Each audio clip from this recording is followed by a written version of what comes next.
자, 5번째 보시면 중증중복 장애인입니다. 말씀드린 것처럼 발달장애 안에도 지적장애인, 자폐성장애인, 그 다음에 지적자폐성 장애를 동반한 신체장애인, 이렇게 중복장애인들이 있습니다. 그런데 저희가 부모연대에서 작년에 서울시에서 7억 원이라는 기저귀 값을 통과시켰습니다. 자, 4살이 넘었는데 장애로 인한 기저귀 필요한 부분에 대해서는 외국은 다 국가에서 책임지더라고요. 근데 우리는 가족이 책임질 시스템입니다. 기저귀 값만 한 달에 8만 원씩 들어가요. 이거를 평생 가족이 돼야 됩니까? 국가가 보장해야 되는 거죠. 이분들이 또 필요한 게 있습니다. 석션 하시는 분들은 죽을 때까지 석션이 필요해요. 그러면 간호사가 있어야 되잖아요.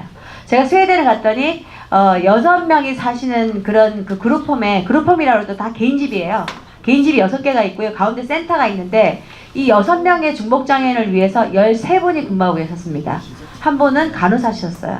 이렇게 국가가 생명 유지에 대한, 그리고 최저 생계에 대한 부분을 필요하기 때문에 아무것도 못 하시는 분들한테는 거의 다 보장을 합니다. 그게 국가라고 저희는 생각합니다. 그래서 장애 영역이 다르기 때문에 중복장애인이 우리가 다른 지체장애인이나 시각장애인이나 청각장애인처럼 의사표현이 안 됐기 때문에 이때까지 내쳐진 부분이 있었잖아요.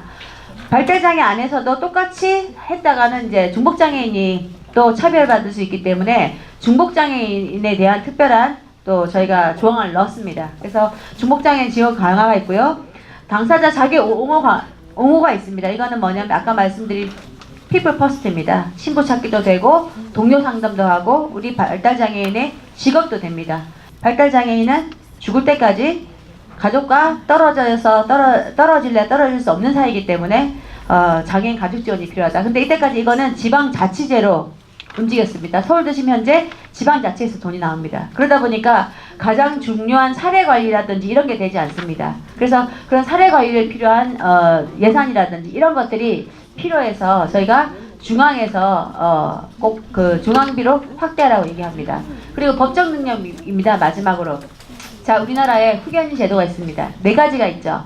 성년 후견인제, 특정 후견인제, 한정 후견인제, 임의 후견인제가 있습니다. 이 중에서 특정, 한정, 임의는 괜찮아요. 내가 경제적인 분야만 특정해서 후견을 하겠다. 그리고 나는 앞으로 한 5년만 한정해서 이 사람의 후견인을 하겠다. 이건 괜찮은데 성년 후견인제는요, 우리 발달장애인의 모든 기본권을 부정하는 겁니다.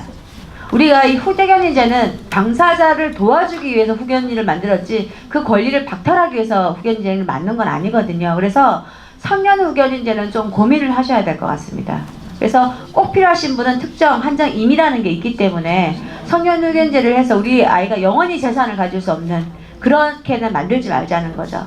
그리고 예를 들어서 왜 성년 후견인제를 하시나요? 하고 여쭤봤더니 어느 분이 그러세요. 장애연금을 받으려고 했더니 시골에 있는 집 하나를 물려준 게 문제가 돼서 장애연금을 못 받더랍니다. 그래서 급히 시골집을 처분하려고 하니까 주민센터 갔더니 인감을 떼야 되잖아요. 시골집을 팔려는. 그랬더니 주민센터에서 후견인을 들어와라.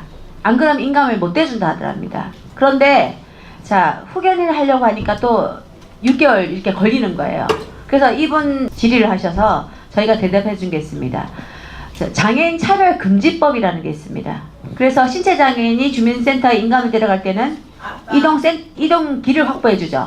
그 다음에 시각장애인은 말로 설명하거나 점자가 있습니다. 청각장애인은 수화 통역사를 대줘요. 그런데 발달장애인은 통역자 어떻게 만나보신 적 있으신가요? 없어요. 이게 법률 위반인 거예요. 소통을 위한 수단을 아무것도 국가가 제공하지 않은 겁니다. 그러면 그쪽에서 방법이 없다고 할 거잖아요. 자, 그대들이 방법을 마련을 못하니 제가 하나 제시하겠습니다. 우리 아이의 손넉자는 접니다. 그래서 우리 아이한테 물어보죠. 이 인감이 왜 필요하십니까? 일반입니까? 일반용입니까? 매매용입니까?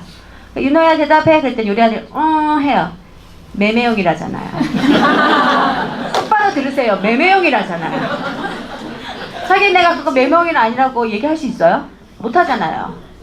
그리고 또 이것도 이제 저처럼 이제 싸움닭이 되시면 잘 싸울 수 있는데 그것도 싫으시면 말싸움하기 싫으면 그냥 집에서 아이한테 매매용이라 써주고 그대로 베끼라고 점 같은 거 쳐서 할 수 있잖아요. 우리 아이들 잘하는 거.